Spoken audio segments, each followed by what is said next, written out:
Bismillahirrahmanirrahim.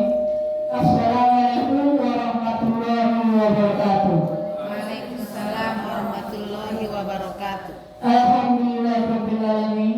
Nasta'inu ala umur dunya waddin. Wassalatu wassalamu ala asrofil anbiya wal mursalin. Wa la udwana illa ala sholihin. Amma ba'du.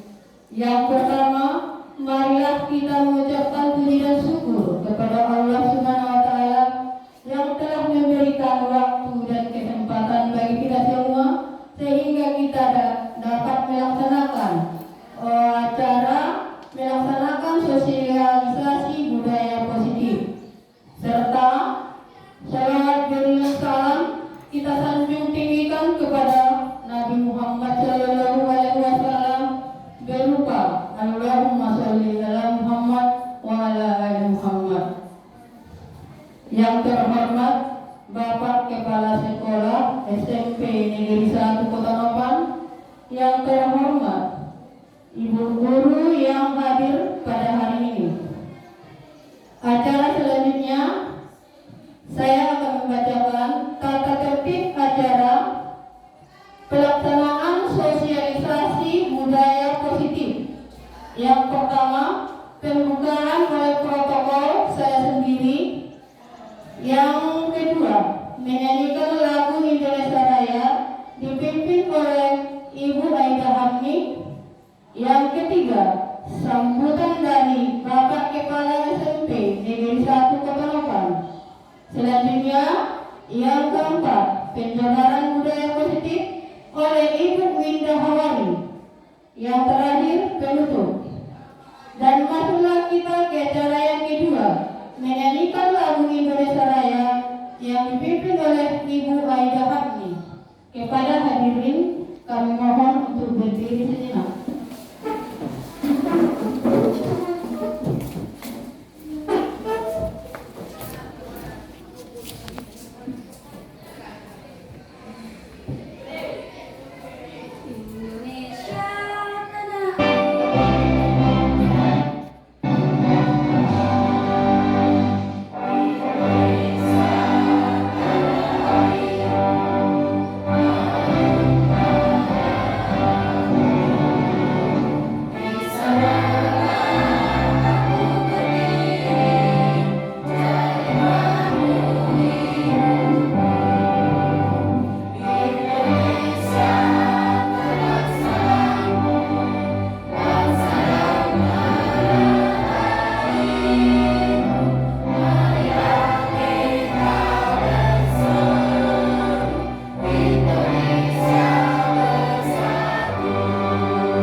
Terima kasih.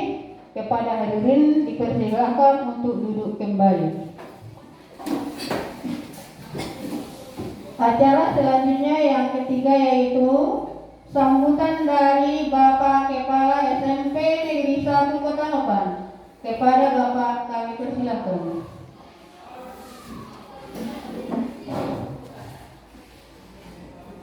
Assalamualaikum warahmatullahi wabarakatuh.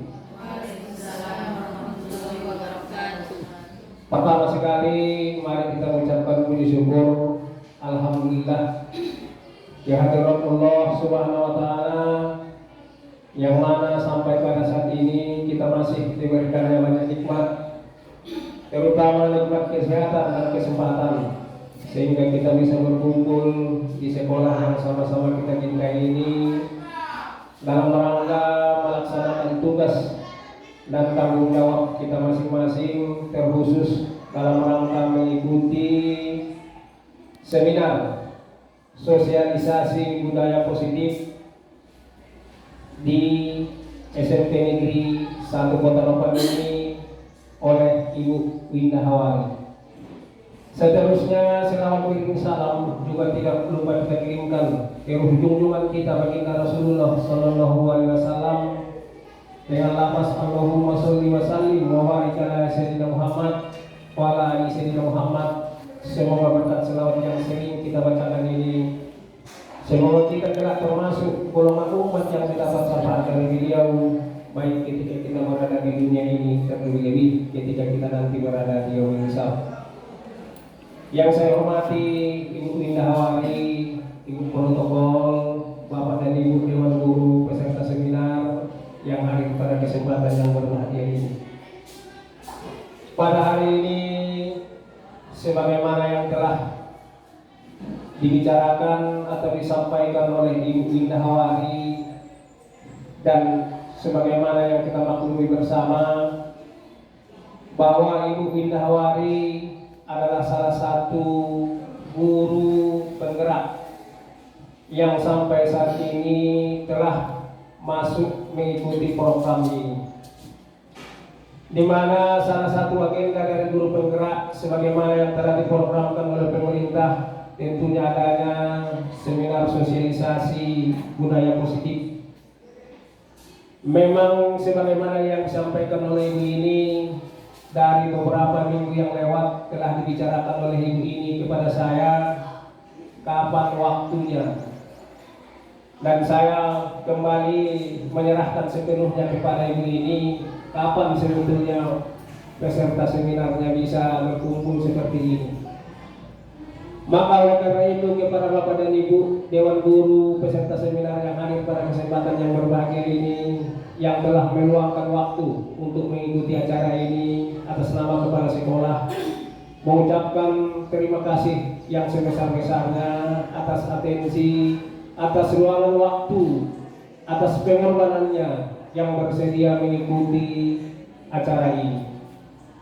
Kemudian juga kepada Ibu Winda Hawari, tentu kami juga atas nama kepala sekolah sangat bersenang hati, ya sangat gembira sekali atas partisipasi Ibu mengikuti program ini, karena biar bagaimanapun Bapak dan Ibu dalam rangka memasuki program ini bukanlah suatu hal yang mudah, artinya banyak proses yang harus dilalui, banyak tantangan. Maka oleh karena itu Bapak dan Ibu atas nama kepala sekolah juga berharap, mana tahu ada program-program seperti ini, calon guru penggerak ini di masa-masa yang akan datang. Tentu kami atas nama kepala sekolah juga berharap kepada Bapak dan Ibu mengikuti jejak langkah apa yang dilakukan oleh Ibu Winda Hawari. Nah, kepada Ibu Winda Hawari kami sampaikan terus semangat,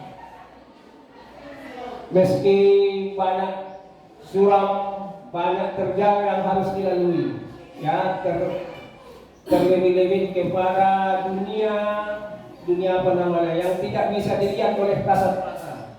Banyak kendala-kendala mungkin dari yang istilahnya kalau dalam agama alam goib, ya yang mungkin dunia maya yang tidak tahu, kalau kesalahannya kita tidak tahu di mana kita bertanya gitu. Namun harapan kami tentunya kepada Ibu Winda Hawari tetap semangat, terus berjuang. Semoga nanti sampai pada akhirnya Ibu sukses dan lulus. Nah, kepada Bapak dan Ibu, dalam rangka acara ini adalah sosialisasi budaya positif. Mudah-mudahan acara ini mendapat berkah dari Allah Subhanahu wa taala. Hasil yang diharapkan dari acara ini kita nanti sampai ke tujuan yang diharapkan. Nah, sekali lagi kepada Bapak dan Ibu kami ucapkan terima kasih atas pengorbanan waktunya yang telah mengikuti acara ini, dan semoga nanti acara ini berlangsung dengan sebaik-baiknya. Sekali lagi kepada kita semua kami ucapkan terima kasih yang sebesar-besarnya. Inilah yang perlu kami sampaikan. Mudah-mudahan apa target dan tujuan dari seminar ini nanti bisa tercapai dengan sebaik-baiknya. Inilah yang perlu saya sampaikan. Kurang dan lebihnya kami mohon maaf. Wabillahi taufiq wal hidayah. Assalamualaikum warahmatullahi wabarakatuh. Terima kasih kepada Bapak Kepala SMP Negeri 1 Kota Monoban yang telah memberikan sambutannya di hadapan kita bersama. Acara selanjutnya yaitu acara yang keempat, penjabaran budaya positif oleh Ibu Winda Hawari. Kepada Ibu kami persilahkan.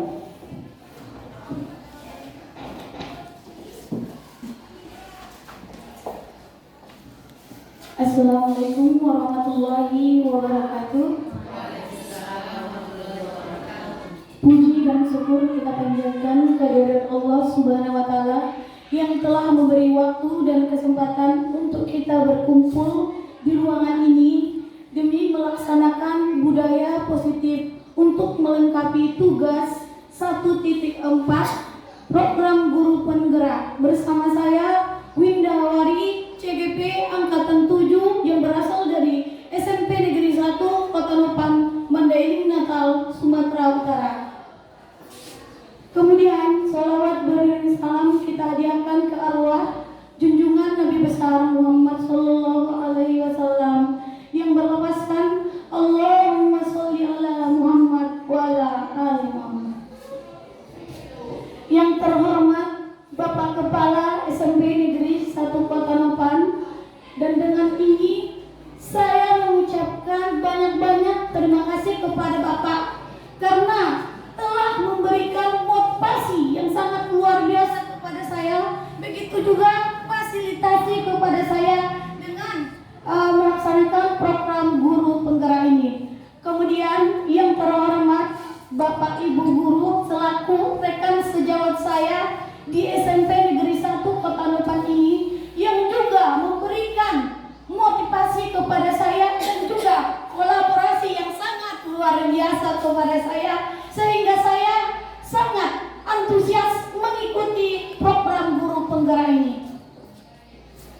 Berikutnya saya akan masuk ke dalam materi budaya positif yang akan kita laksanakan pada kesempatan kali ini, yang mana di sini Bapak Ibu, menurut Ki Hajar Dewantara atau menurut filosofi Ki Hajar Dewantara, kita sebagai guru di sini harus menuntun anak didik kita dengan kodrat alam dan kodrat zaman.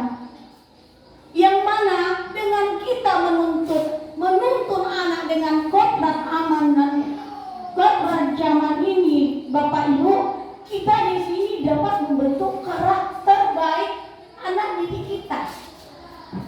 Kemudian dalam filosofi Ki Hajar Dewantara juga menyatakan di sini bahwa kita sebagai guru itu harus memberikan penghambaan kepada anak didik kita. Mungkin Bapak Ibu berpikir, menghamba, apa kita tidak direndahkan oleh anak didik kita kalau kita menghamba kepada mereka?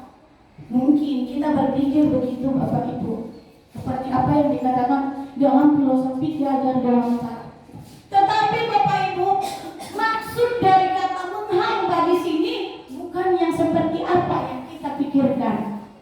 Tetapi Bapak Ibu, di sini kita menghamba kepada murid, maksudnya di sini kita itu memberikan kebutuhan-kebutuhan yang diinginkan oleh siswa-siswi kita. Kebutuhan seperti apa misalnya Bapak Ibu? Mungkin selama ini kita hanya memberikan metode pembelajaran yang begitu-begitu saja. Kemudian kita kadang tidak memberikan media pembelajaran yang bervariasi kepada mereka, sehingga apa? Sehingga anak didik kita di dalam kelas itu merasa jenuh.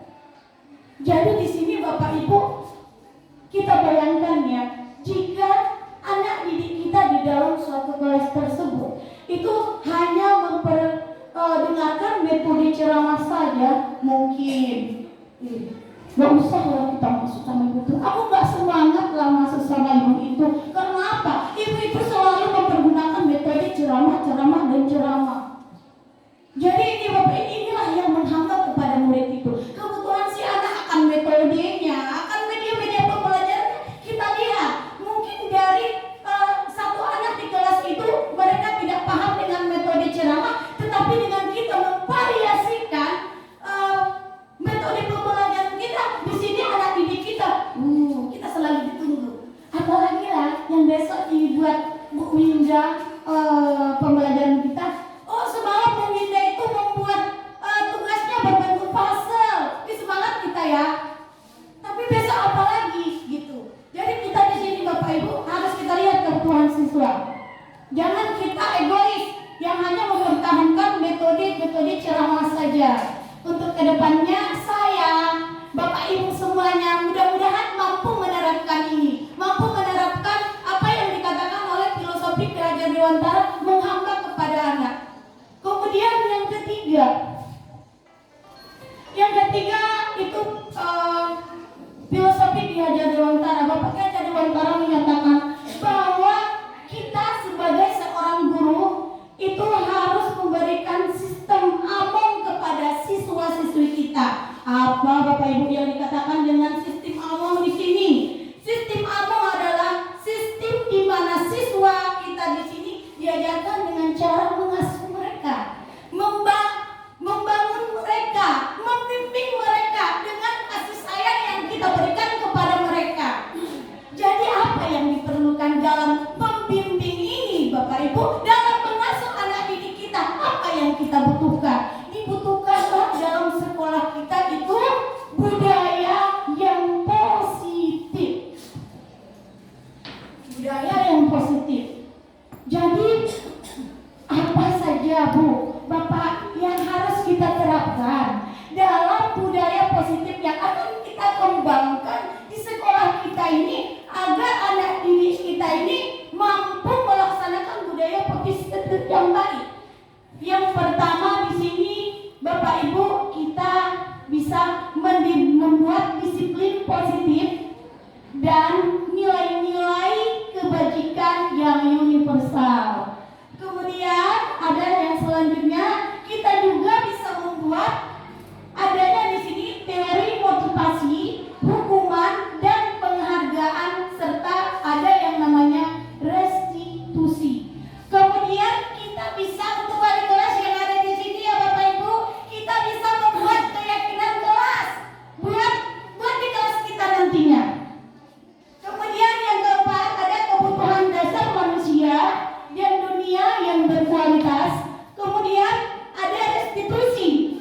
5 posisi kontrol guru. Nanti saya tanyakan yang mana nanti posisi kontrol Bapak Ibu yang sering Ibu lakukan di kelas. Kemudian yang terakhir ada restitusi atau segitiga restitusi. Selanjutnya kita masuk yang pertama ke disiplin positif dan nilai-nilai kebajikan yang universal dan teori motivasi, hukuman, penghargaan, dan restitusi. Selanjutnya, ya ini dia Bapak Ibu. Mungkin apakah makna disiplin? Mungkin kata disiplin bukan lagi hal yang baru buat kita semua. Kita sering memberikan kata-kata disiplin ini kepada anak didik kita. Misalnya kalau anak didik kita terlambat, nah taatilah disiplin agar kamu nanti bisa seperti apa yang kamu harapkan, mendapatkan cita-cita kamu. Karena biasanya anak-anak yang disiplin itu cita-citanya juga akan lebih terarah. Itu yang kita bilang ya kan. Jadi apa sih makna dari kata disiplin ini? Kata disiplin ini adalah berasal dari bahasa Latin, yaitu disiplina, yang artinya belajar. Yang mana disiplin ini diterapkan agar sesuai dengan yang dilakukan oleh seseorang untuk mendapatkan kepatuhan. Itu dia Bapak Ibu yang dikatakan dengan disiplin. Selanjutnya nilai-nilai kebajikan. Ya, nilai-nilai kebajikan ini sangat mampu sekali diterapkan di sekolah kita karena ini berhubungan dengan profil pelajar Pancasila. Yang pertama apa Bapak Ibu? Profil pelajar Pancasila beriman dan bertakwa kepada Tuhan Yang Maha Esa. Iya, kalau ini mungkin di sekolah kita alhamdulillah untuk poinnya ini di sekolah kita sudah kita kembangkan Bapak Ibu, yang mana pas waktu sebelum bel sekolah, sebelum masuk ke kelas, kita di sini semua siswa mengikuti pengajian, ya, mengikuti pengajian bersama sampai waktu jam 8. Kemudian kita juga sudah melaksanakan Bapak Ibu salat berjamaah untuk suhur, ya. Itu termasuk budaya dalam beriman dan bertakwa kepada Tuhan Yang Maha Esa. Kemudian selanjutnya, Pak, ada mandiri, ya, mandiri yang dikatakan dengan mandiri di sini yaitu siswa mampu mempekerjakan dirinya sendiri itu tanpa bantuan orang lain, menginisiatifkan diri sendiri tanpa harus disuruh. Kemudian ada yang selanjutnya, ya ini dia, ya. Yang selanjutnya itu berkebinekaan global. Seorang siswa kita, Bapak Ibu, yang berkebinekaan global jangan hanya mengetahui seluk-beluk negaranya, tetapi di sini juga kita harus mengembangkan pengetahuan dia sampai keluar negaranya, bahkan mendunia. Selanjutnya di sini ada nilai-nilai kebajikan yang kreatif, yang mana siswa-siswa yang kreatif, siswi-siswi yang kreatif mungkin lumayan ada di sekolah kita, ya Bapak Ibu, karena di sini dalam kreativitas mereka, dalam siswa yang mempunyai kreatif itu mempunyai suatu dia dapat menciptakan imajinasi inovatif bersifat baru. Dan yang selanjutnya itu bernalar kritis, yaitu berkemampuan mengedepankan pada suatu kebenaran. Kita lanjutkan untuk penjabaran selanjutnya, Bapak Ibu. Kalau tadi kita sudah ke disiplin dan nilai-nilai kebajikan, ini yang salah satu kita upayakan nanti ada di sekolah kita, Bapak Ibu, disiplin anak, dan kita menuangkan disiplin-disiplin yang bagus kepada mereka, dan juga tadi kebijakan-kebijakan yang universal. Sekarang kita masuk ke motivasi, teori motivasi.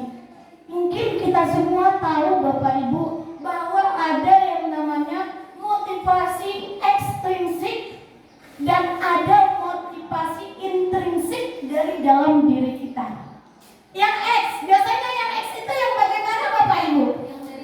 Iya, bagus, yang dari luar. Itu ada dorongan, ada semangat dari orang luar sehingga kita mampu ingin melaksanakan itu. Contohnya di sini ada, ya, motivasi eksternal. Motivasi eksternal ini Bapak Ibu ada dua. Kalau untuk siswa, ya, siswa itu didorong karena takut hukuman, ya. Kemudian dia menginginkan imbalan, ya.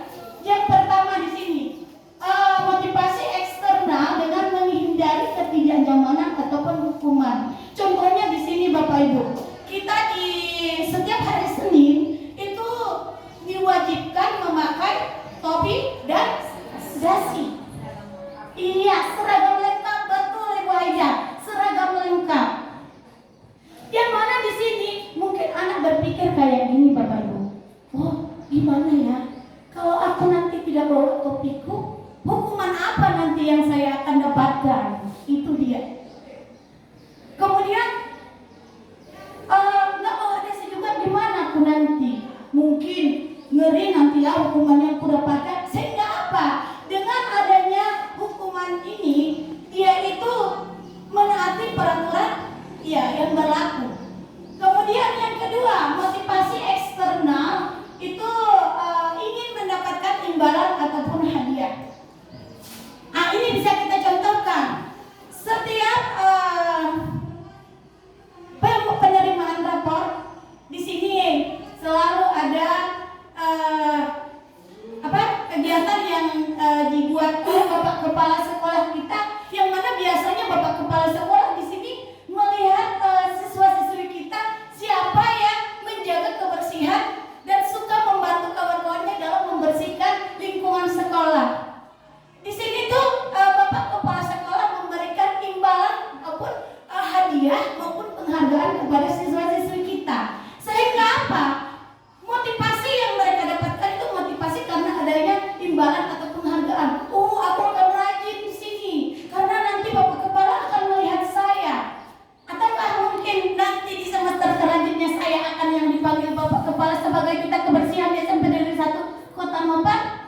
dia, Bapak Ibu.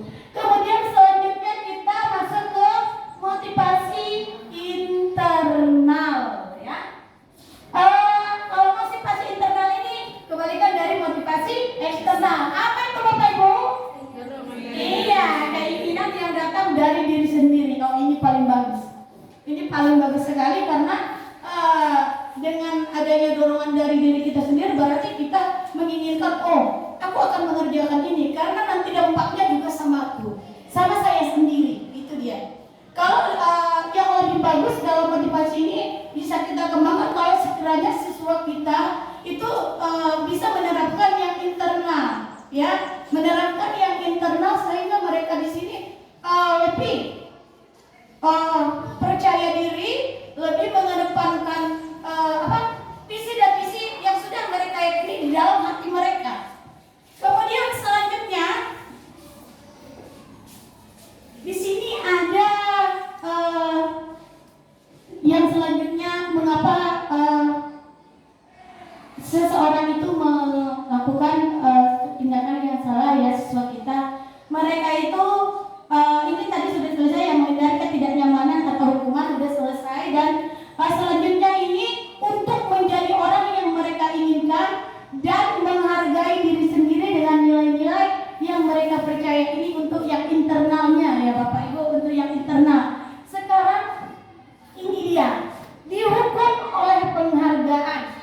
Mungkin kita berpikir, ini kok dihukum dengan penghargaan? Apa sih maksudnya Bapak? Dihukum dia oleh penghargaan.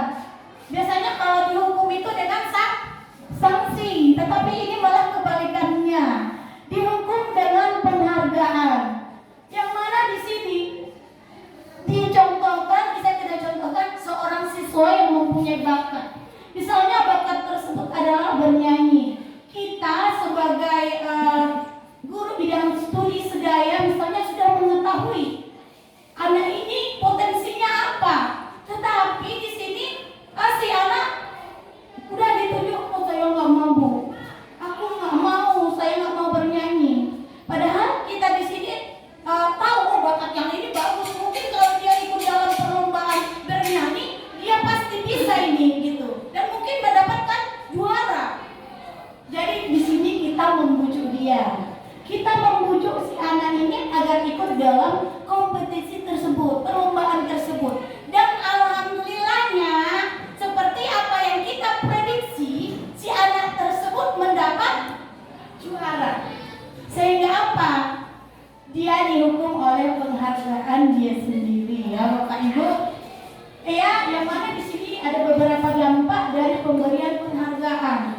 Mungkin kita berpikir, berdampaklah kepada anak didik kita kalau kita memberikan hadiah dikala kita penerimaan rapat. Mungkin ada yang kayak gitu di pikiran kita. Kita lihat ini dia dampak-dampak dengan kita memberikan penghargaan kepada siswa, ya. Yang pertama di sini Bapak Ibu, penghargaan merusak hubungan.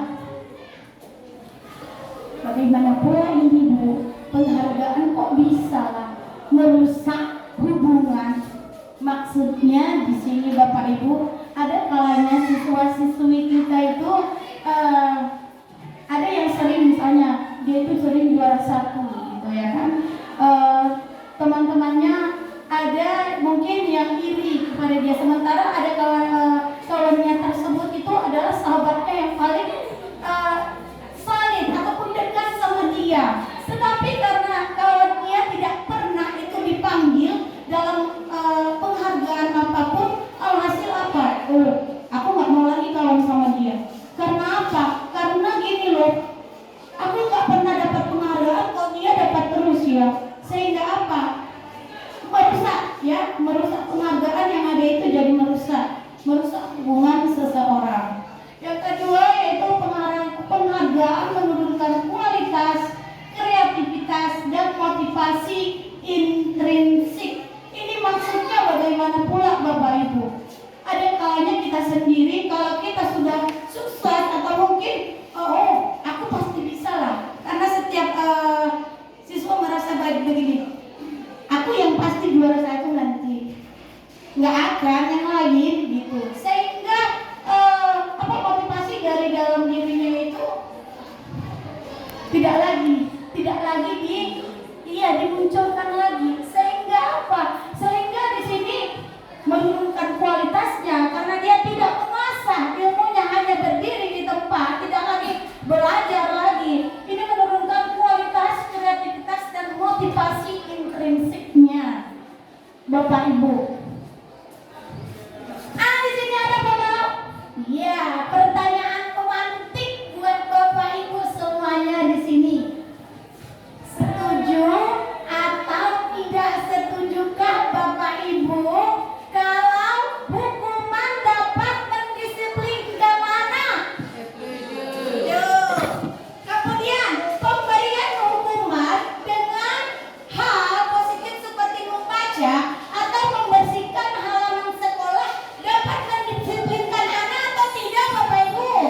yang saya buat di sini. Mungkin Bapak Ibu juga sudah sering membuat permainan ini, game ini di dalam kelas, yaitu permainan jika dan maka.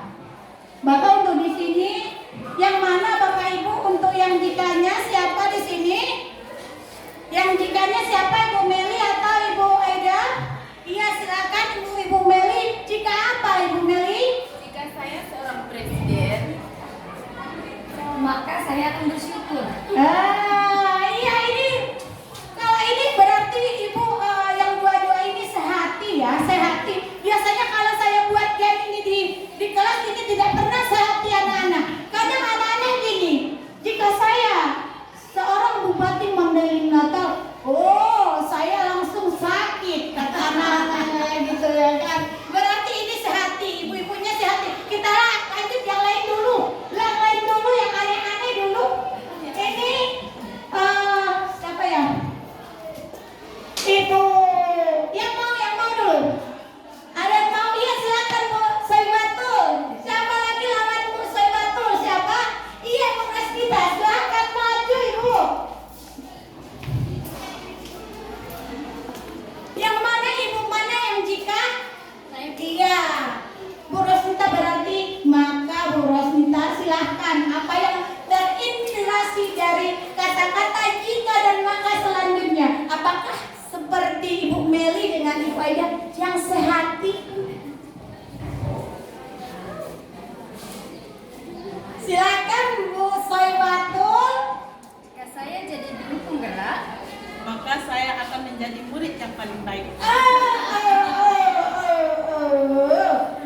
Ini bagus atau tidak Bapak Ibu? Relevan tidak jawabannya? Relevan. Oke. Untuk Bapak Ibu hebat, silahkan duduk kembali. Selanjutnya kita masuk ke materi kita ya Bapak Ibu. Nanti kita ice breaking terus, materinya tidak kita lanjutkan. Lupa lagi itu ya kan. Kita lanjutkan mengenai keyakinan kelas. Ya, mengenai keyakinan kelas. Apa sih Bapak Ibu keyakinan kelas itu? Yang mana keyakinan kelas ini adalah salah satu disiplin positif yang bisa kita terapkan dalam membangun budaya positif di sekolah.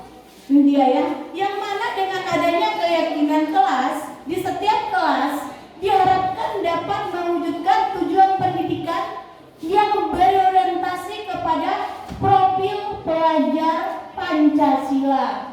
Jadi dengan nanti Bapak Ibu kita membahas keyakinan kelas, itu siswa-siswi kita lebih mandiri. Ya, kita lihat di sini, khusus yang wali kelas yang ada di sini Bapak Ibu, untuk nanti setelah budaya positif kita bentuk keyakinan kelas kita masing-masing di kelas ya Bapak Ibu. Iya, bagaimana ciri-ciri dari keyakinan kelas ini? Yang pertama, bersifat lebih abstrak ya dibandingkan dengan peraturan-peraturan yang kita buat di sekolah kita. Kemudian yang kedua, keyakinan kelas itu dibuat dalam bentuk yang positif. Contohnya, menghargai sesama anggota atau warga kelas. Kemudian menjaga kebersihan kelas. Itu dia ya Bapak Ibu, contohnya salah satu contoh dari keyakinan kelas. Kemudian yang terakhir, keyakinan kelas nggak usah banyak-banyak dibuat, tetapi di situ sudah terkandung semuanya ya Bapak Ibu, yang mudah diingat dan mudah dipahami oleh siswa agar mereka mengetahui nanti saya melanggar ini. Ini tidak boleh dilanggar. Ada keyakinan kelas yang sudah kami sepakati dengan wali kelas kami.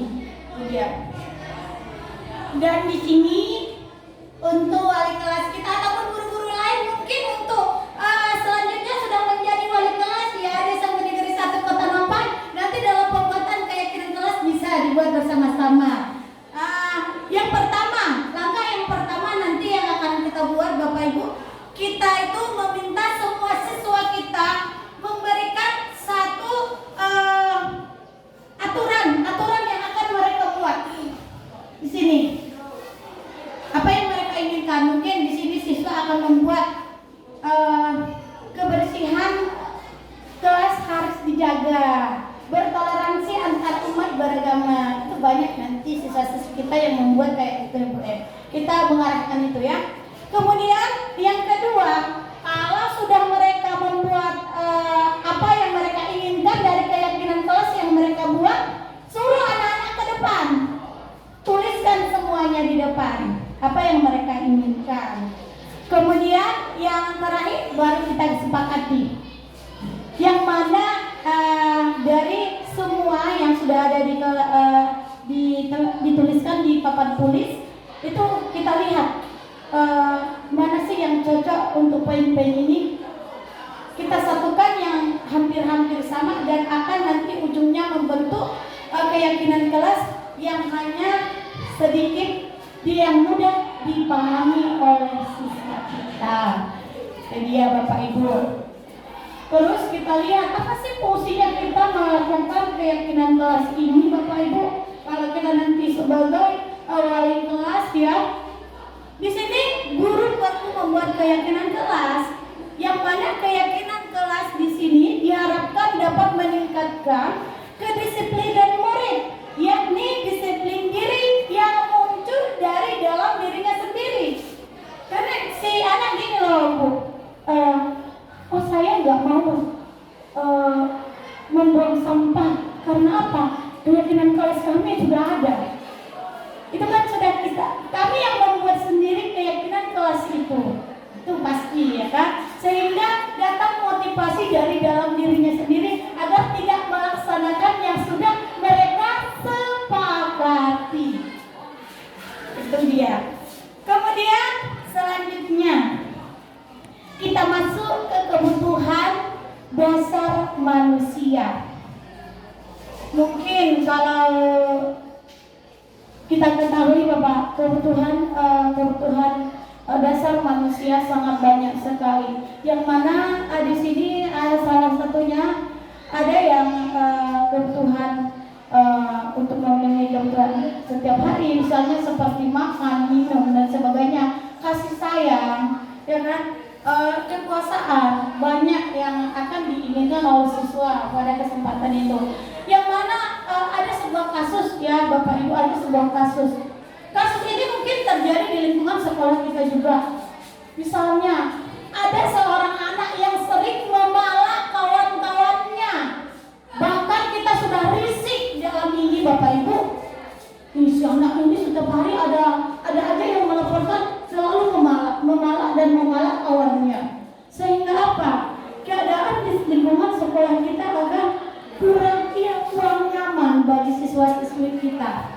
Dan di sini kita menyalahkan si anak. Tetapi Bapak Ibu, jangan sepenuhnya kita menyalahkan si anak. Kita lihat dulu latar belakang kenapa anak tersebut melakukan hal itu. Apa ya yang mendasari dia? Ajak dia berkomunikasi. Ajak si anak berkomunikasi. Oh, kenapa ya kamu selalu memalak kawan-kawan? Mungkin ada alasan yang diberikan dia kepada kita. Oh, mungkin dia tidak dikasih bekal setiap hari oleh ibunya, atau mungkin jajannya nggak pernah dikasih karena mungkin kebutuhan untuk rumahnya juga belum bisa dibutuhi oleh keluarganya, atau mungkin pas waktu itu dia kehilangan uangnya sedangkan dia takut untuk pulang ke rumahnya yang jarak rumahnya jauh dari sekolah. Ini semua harus kita lihat Bapak Ibu. Kita jangan langsung memvonis anak didik kita dengan hal-hal yang negatif, tetapi kita lihat dulu, berkomunikasi dengan dia. Mungkin dia dari kita berkomunikasi dengan dia, kita akan tahu, oh ini kebutuhan dasar apa yang tidak ada dalam diri siswa kita itu. Oh berarti ini kebutuhan dasar dia yang kurang. Dia itu kelaparan pas waktu pembelajaran. Dengan laparnya dia dalam pembelajaran, mungkin dia tidak akan fokus mengikuti pelajaran kita. Ya kan? Itu harus kita lihat Bapak Ibu. Seorang guru yang baik adalah apabila guru tersebut melihat kebutuhan anaknya, kebutuhan anak didiknya, dia meresapi itu. Kemudian yang selanjutnya itu Dr. William Glasser, seorang psikiater dari Amerika Serikat, menyatakan bahwa seluruh tindakan manusia memiliki tujuan tertentu, yaitu memenuhi kebutuhan dasarnya. Itu tadi Bapak Ibu. Inilah sebetulnya yang harus kita lihat dari siswa-siswi kita. Kemudian selanjutnya di sini Bapak Ibu ada beberapa kebutuhan dasar yang diperlukan oleh anak didik kita, begitu juga dengan kita. Yang pertama di situ ada yang untuk bertahan hidup, kemudian kasih sayang dan rasa diterima, kemudian ada kekuasaan, ada kesenangan, dan ada juga di sini kebebasan atau freedom. Itu dia. Yang pertama kebutuhan bertahan hidup.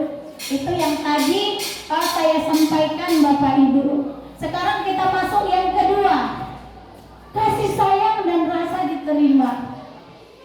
Bapak Ibu, pernahkah Bapak Ibu di sini mengalami kasus yang mana anak didik kita di kelas selalu ribut dalam pembelajaran kita? Ada ya Bapak Ibu, pasti ada itu yang sering mencowel-cowel tangan kawannya nulis selalu diganggu. Menurut Ibu, anak ini kenapa? Mungkin dalam hati kita, ini anak ini gak pernah ya diajari orang tanya. Pasti begitu dalam pikiran kita. Tapi Bapak Ibu, kalau kita seperti yang pertama sekali, kalau kita bisa mengkomunikasikan hal-hal tersebut kepada anak didik kita, mungkin kita akan mengetahui itu. Mungkin Bapak Ibu di antara siswa-siswa kita itu mereka kurang kasih sayang di rumah, ya, atau keluarganya adalah keluarga yang broken home. Sehingga apa? Karena dia tidak mendapatkan kasih sayang di rumahnya, dia itu mencari-cari perhatian untuk kita sayangi. Tetapi salah tempatnya kadang, kan? Inilah Bapak Ibu, kita juga harus melihat kebutuhan siswa yang ini. Kemudian anak juga ingin diterima, rasa ingin diterima. Mereka ingin diterima kawan-kawannya. Begitu, jangankan anak-anak Bapak Ibu, kita sendiri, saya sendiri. Itu kalau misalnya rekan sejawat saya itu tiba-tiba diam kepada saya, wih, mana ini kok dia diam ya? Kok dia tidak menerima saya? Apa salah saya? Pasti kayak gitu. Begitu juga anak-anak Bapak Ibu, mereka juga ingin diterima oleh kawan-kawannya yang lain, ya, ingin diterima oleh kawan-kawannya yang lain. Selanjutnya kita masuk yang ketiga, yaitu kebebasan ya. Yang mana apa sih maksud dari kebebasan di sini? Wih, merdeka belajar sekarang itu katanya memerdekakan siswa. Enggak Bapak Ibu, bukan memerdekakan siswa di sini. Bukan kita membebaskan mereka, tetapi kita membebaskan mereka. Kita memerdekakan mereka di sini untuk membuat pilihan-pilihan bagi mereka.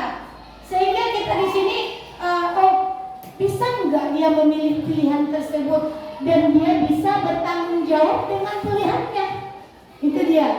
Dan di sini juga ada beberapa siswa yang yang ingin bebas ya. Makanya di sini bagi seperti yang saya bilang sebelumnya Bapak Ibu, kita lihat kebutuhan siswa. Cocok enggak siswa tersebut dalam metode ceramah yang selalu kita buat? Kita ganti dengan sistem yang berdiferensiasi. Buat tugas yang berbeda-beda Bapak Ibu. Yang mana yang mereka sukai? Sehingga apa? Dia bebas memilih. Karena ada salah satu mungkin siswa kita di kelas yang suka dengan metode ini. Bebas dia ingin dibebaskan. Kemudian yang selanjutnya kesenangan. Iya Bapak Ibu, seperti kita tadi ada ice breaking. Anak-anak juga loh. Ada kalanya kita pembelajaran di kelas itu ada titik jenuh anak-anak kita. Ya, ada titik jenuh anak-anak kita. Terus ada Bapak Ibu yang bilang pada saya, Bu, Ibu bilang boleh dibuat ice breaking, tapi Bu itu mengganggu kelas lain. Itu katanya. Sebetulnya kita bisa memvariasikan ice breaking tanpa harus mengganggu kelas lain, mungkin yang lebih sifatnya lebih sederhana ya. Yang seperti tadi itu termasuk ice breaking yang sangat sederhana Bapak Ibu. Nggak harus kita yang luar biasa yang harus menjerit-jerit anak pas waktu dia salah, nggak harus ya, nggak harus. Atau mungkin kita membuat hal-hal yang menyenangkan bagi dia dengan waktu pembuatan latihan di kelasnya. Saya pernah membuat puzzle di kelas saya, ya tugas puzzle di kelas saya buat di situ pas waktu mobilitas sosial Bapak Ibu dalam pembuatan partai politik ya, partai politik. Mereka antusias sekali dalam menyusun puzzle mereka itu yang saya buat itu bendera-bendera dari partai politik. Mereka menyusun sendiri ya, mereka menyusun sendiri. Oh, antusias sekali Bapak Ibu. Udah habis pun jam, belum selesai, kita lanjut ya gitu. Inilah yang kita diharapkan Bapak Ibu, guru zaman sekarang lebih bervariasi metode pembelajarannya, dan juga bisa juga media pembelajarannya yang bagus. Begitu juga dengan saya dan kita semua akan terus untuk belajar dalam kurikulum Merdeka Belajar ini yang berdiferensiasi ya Bapak Ibu. Kemudian selanjutnya ada penguasaan atau power, ini yang terakhir ya, kebutuhan dasar manusia yang terakhir yaitu penguasaan. Kita lihat siswa-siswi kita Bapak Ibu, ada yang salah satu mungkin yang berkompeten. Dia itu, siswa kita itu dia ingin mencoba hal-hal yang baru. Apabila kadang siswa ini melakukan kesalahan seperti ini, dia merasa kecewa sekali. Tetapi jika dia, siswa kita ini melakukan hal yang baru dan itu diterima oleh semuanya, siswa kita ini merasa aku yang paling perfect, katanya kayak gitu ya. Jadi di sini ada beberapa inilah Bapak Ibu kebutuhan dasar yang harus kita lihat dari siswa-siswi kita. Agar apa? Agar tercipta budaya positif di sekolah kita. Karena dengan kita melihat kebutuhan itu, hasil yang memang juga nggak akan ada lagi. Karena udah makan atau belum? Beruntunglah kita di awal pembelajaran selalu disampaikan oleh Bapak Kepala Sekolah kita, boleh disarankan kepada Bapak Ibu untuk bertanya kepada siswa-siswi kita ada nggak yang tidak makan, dan boleh mengeluarkan sebentar bekalnya. Dalam hal ini Bapak Ibu kita sudah memenuhi kebutuhan dasar siswa-siswi kita. Dengan perut mereka yang sudah kenyang, alhasil pembelajaran yang mereka dapatkan juga akan semakin berhasil. Selanjutnya masuk kita ke restitusi posisi kontrol dan segitiga restitusi. Di sini dalam penerapan disiplin positif terdapat 5 posisi kontrol kita sebagai guru Bapak Ibu. Ada 5. Yang pertama di sini posisi penghukum. Yang kedua, posisi pembuat rasa bersalah. Yang ketiga, posisi teman. Yang keempat, posisi pemantau. Dan yang terakhir adalah posisi manajer. Nanti setelah saya menjabarkan ini Bapak Ibu, saya akan tanya Bapak Ibu, ya saya Ibu di kelas itu melakukan kontrol yang mana nantinya. Yang pertama kita masuk yang pertama ya, yaitu posisi sebagai penghukum. Bagaimana ciri-ciri kita sewaktu kita melakukan atau menerapkan posisi penghukum di sini? Berbicara dengan nada tinggi, kemudian menunduk-nunduk sampai berkaca pinggang, kemudian membentak-bentak, bahkan menyindir siswa-siswi kita, bahkan menyuruh mereka untuk melakukan hukuman yang kita buat. Contohnya, si Budi itu telat 20 menit ya. Siswa kita si Budi telat 20 Budi.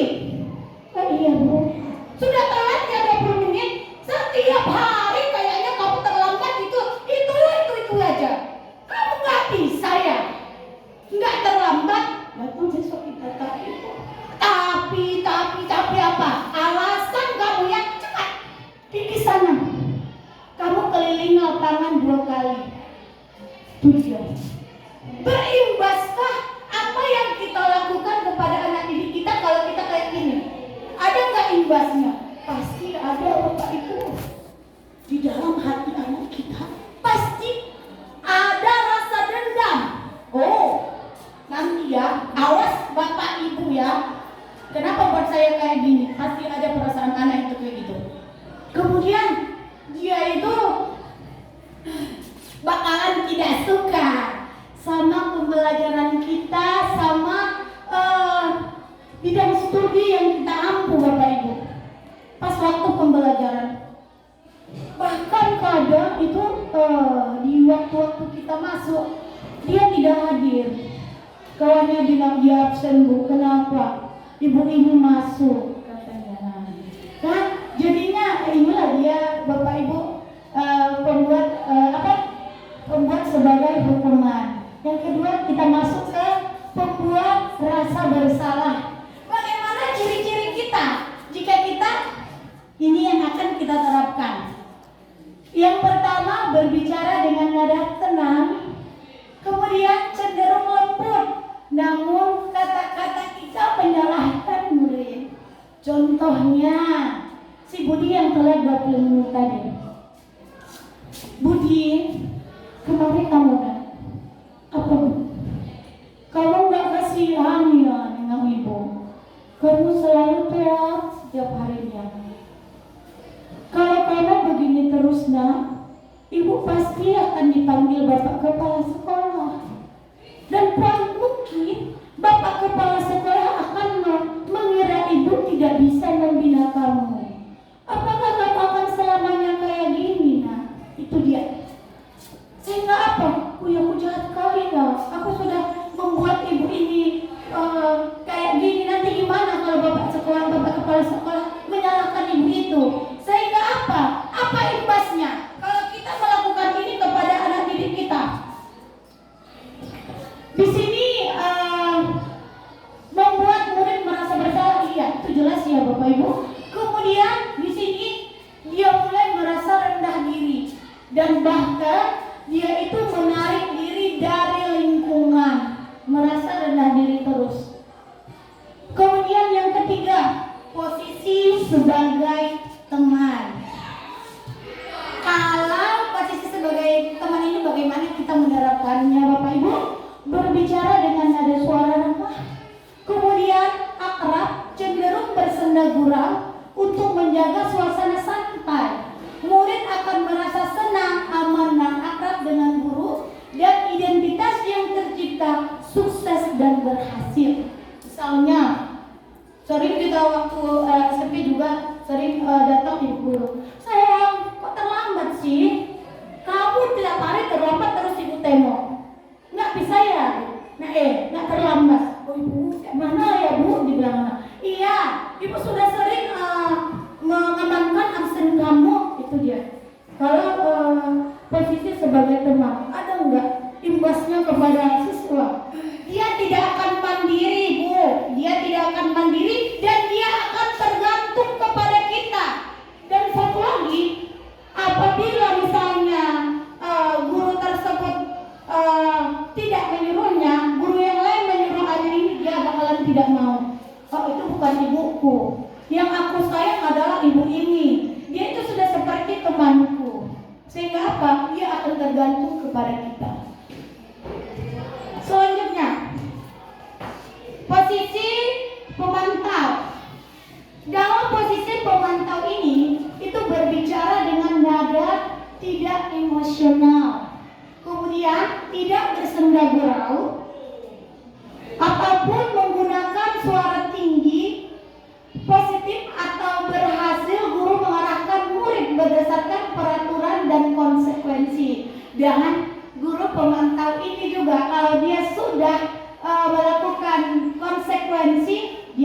terus mengawasi siswa. Contohnya Bapak Ibu, si Budi yang terlambat 20 menit tadi. Kalau kita dalam posisi pemantau, Budi,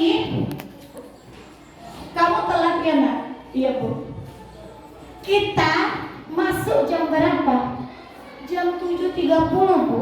Sekarang sudah jam berapa? Saya sudah telat Bu. Jadi udah tahu kan konsekuensinya apa? Si anak bilang, oh iya Bu, membersihkan lingkungan sekolah. Jadi dia di sini memantau sambil menanyakan kembali kepada siswa peraturan sekolah dan konsekuensi apa yang sudah dibuat sekolah kalau dia melanggar itu. Di sini juga ada loh Bu, dampak posisi pemantau ini, yang mana di sini murid akan menghitung konsekuensi dan hadiah apa nanti yang akan dia kalau siswa kita ini yang sering terlambat itu sering kita buat kayak gini Bapak Ibu, biarin aja lah, besok juga palingan dihukum, cuman itu, ya kan? Dia tidak tahu nilai-nilai kebajikan apa yang dituju kalau dia terlambat. Dia hanya berpikir, hukuman apa sih yang besok ku terima kalau aku gini lagi? Itu yang dipikirkan siswa. Kemudian yang selanjutnya itu ada dalam posisi manajer. Suara manajer netral, tidak emosional, tidak terlalu ramah, dan tidak bernada tinggi. Tercipta identitas positif. Guru akan dengan tulus mengajukan pertanyaan-pertanyaan bermakna agar membuka pikiran murid. Kemudian guru di sini membimbing murid untuk memecahkan masalahnya sendiri. Misalnya si Budi tadi, Bapak Ibu, dia terlambat. Budi, kamu terlambat ya nak? Iya Bu, saya terlambat 20 menit.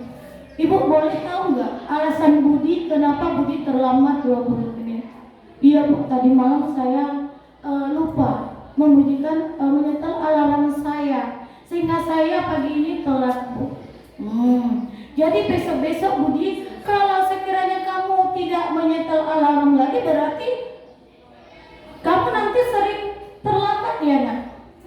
Ada enggak solusi yang akan kamu buat agar kamu tidak telat lagi ke sekolah? Itu katanya. Di sini siswa kita itu mencari solusi atas permasalahannya. Misalnya, Bu, ya di rumah ada ayah, ada ibu dan saudara saya.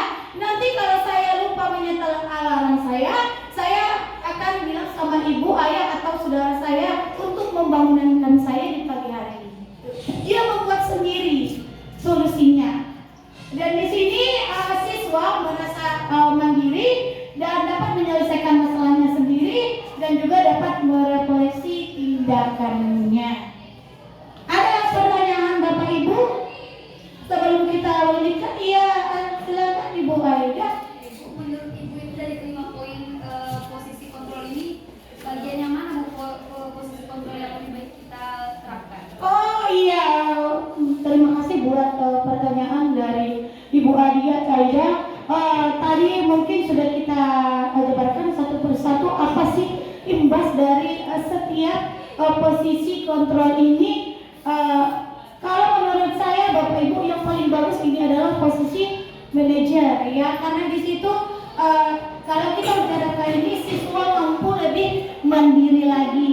Iya, ada lagi pertanyaan Bapak Ibu, boleh keyakinan kelas boleh atau yang lainnya? Iya, silakan tunggu ya Bapak. Iya Ibu, silakan Ibu Hanida. Terima kasih Bu. Tadi kan Ibu menyampaikan tentang pembuatan keyakinan kelas.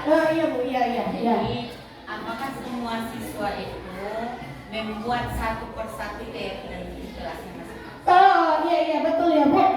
Iya, semua siswa apabila di kelas itu 27 siswa ada di kelas kita Bapak Ibu, ke 27 siswanya itu membuat keyakinan kelasnya satu orang. Setelah semuanya ini ditulis mereka tulis lagi di papan tulis dan kemudian kita membuat positif, tidak semuanya. Tetapi kita lihat kadang Bapak Ibu ada juga siswa-siswi kita yang membuat samar. Jadi ini kita rangkum menjadi kalimat yang positif. Misalnya menjaga kebersihan sekolah atau menjaga kebersihan kelas.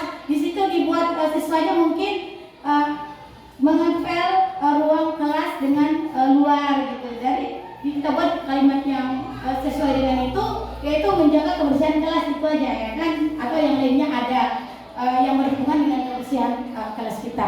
Iya, selanjutnya Ibu Rasmita.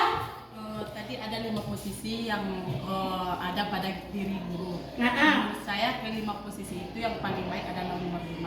Apakah dari 1, 2, 3, 4 itu masih perlu kita terapkan atau tidak? Karena kita kan memiliki siswa itu terkadang ada 27 orang dalam satu kelas. Semuanya beda sifat dan karakter.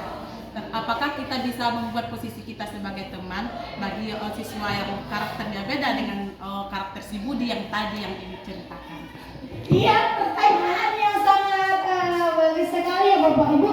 Dari kelima posisi kontrol ini kata Ibu Rosita, posisi manajerlah yang paling bagus. Apakah kita masih boleh menerapkan posisi yang 4 ini? Iya Bapak Ibu. Itu tergantung dari kita sendiri dalam menerapkan ini. Seperti saya kadang membuat posisi kontrol manajer, kadang saya membuat posisi kontrol sebagai penghukum. Kemudian ada juga sering saya membuat sebagai posisi teman. Itu tergantung, boleh Ibu buat tergantung dengan situasinya masing-masing ya Bapak Ibu. Tetapi kalau bisa lebih baik kita menerapkan posisi kontrol sebagai manajer, ya. Ada lagi pertanyaannya, Ibu? Ya silahkan. Ya, tadi Bu Hanida telah menyampaikan apakah semua siswa menyampaikan atau membuat keyakinan kelas masing-masing. Iya. Yang perlu kami tanyakan, apakah keyakinan itu perlu lagi dibuat sanksinya? Kalau memang kita di sini sudah menerapkan, itu tergantung dari wali kelasnya masing-masing Bu. Kalau memang kita lebih ingin menerapkan disiplin tersebut, boleh juga dibuat sanksi kepada siswanya, ya. Iya Bu. Terima kasih. Ada lagi pertanyaan Bapak Ibu? Agak kita melanjutkan sesi berikutnya, yaitu mengenai segitiga restitusi yang terakhir dari permasalahan kita dalam budaya positif pada kesempatan kali ini. Ada lagi pertanyaan? Iya, buat Bapak Ibu yang memberi pertanyaan, saya ucapkan terima kasih dan saya lanjutkan kepada segitiga restitusi. Apa sih segitiga restitusi ini? Segitiga restitusi ini adalah tahapan tindakan yang dilakukan guru untuk membawa siswa menaati kesepakatan kelas yang telah ditetapkan dan mengakui secara sadar dan terbuka ketika melakukan kesalahan serta merasakan kenyamanan ketika sudah berperilaku jujur. Ini ada hubungannya dengan keyakinan kelas Bapak Ibu. Kita kalau sudah membuat keyakinan kelas Bapak Ibu, di sini kalau ada yang wali kelas, kita dalam menangani kasus lebih cepat. Karena apa? Kita nanti di segitiga restitusi ini murid sendiri nanti, siswa sendiri nanti yang menyelesaikan solusinya. Karena kita sudah membuat keyakinan kelas. Kita lihat dulu yang pertama, ada 3 tahapan dalam restitusi ya, segitiga restitusi.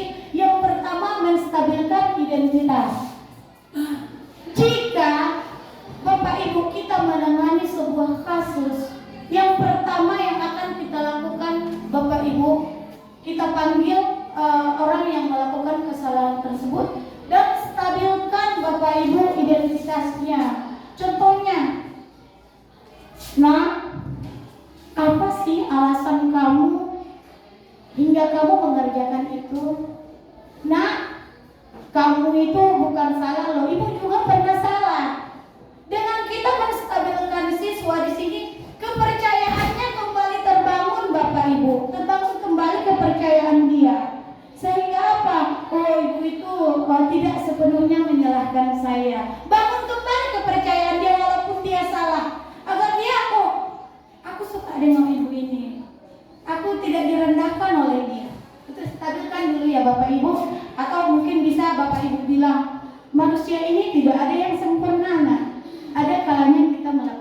kesalahan. Mungkin sekarang kamu yang melakukan kesalahan gitu ya kan. Kemudian yang kedua, setelah kita menstabilkan identitas si anak, Bu, apa yang kita lakukan? Iya, validasi tindakan yang salah. Kita lihat tindakan apa yang salah kepada dia. Tanya alasannya. Kamu pasti tahu alasannya, nak, kenapa kamu mempergunakan itu atau dia menunjuk kawannya. Kamu memukulnya. Kemudian kamu bisa melakukan yang lebih jahat dari itu misalnya. Tetapi kamu tidak melakukan itu kan? Sehingga apa? Iya, Bu, katanya. Stabilkan, setelah menstabilkan baru validasi tindakan yang salah dia. Yang terakhir, ini dia, Bu, menanyakan keyakinan kelas. Tanya dia, kamu tadi menunjuk kawanmu, ada enggak keyakinan kelas yang sudah kita buat? Nah, di kelas kita, pikirkan dulu, ingat-ingat dulu, ada enggak? Iya, Bu, ada. Apa poinnya, Nak? Di keyakinan kelas kita dibuat di situ, Bu, saling menghargai antar sesama warga kelas. Tadi kamu menghargai tidak waktu kamu menunjuk kawanmu? Enggak, Bu. Jadi apa yang kamu lakukan setelah ini? Ya, Bu, saya akan meminta maaf kepada kawan saya. Itu katanya. Dari di sini Bapak Ibu, kalau kita sudah membuat keyakinan kelas, ada kasus, kita lebih cepat menangani kasus tersebut, ya, lebih cepat.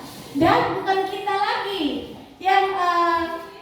yang membuat itu berhasil, tetapi siswa sendiri berpikir, oh, aku melanggar keyakinan kelasku. Kami sendiri yang buat, dari kami untuk kami, gitu. Sehingga dia itu lebih percaya diri dan dia juga menjadi anak yang jujur atas tindakan dia. Mungkin sampai di sini dulu, Bapak Ibu, penjelasan saya mengenai budaya positif, dan semoga apa yang saya sampaikan kepada Bapak Ibu, mungkin banyak kekurangan ya Bapak Ibu.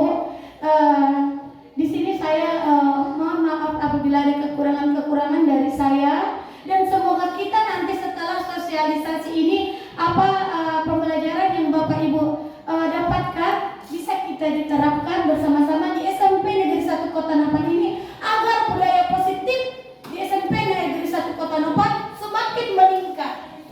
Dengan ini saya ucapkan Assalamualaikum warahmatullahi wabarakatuh.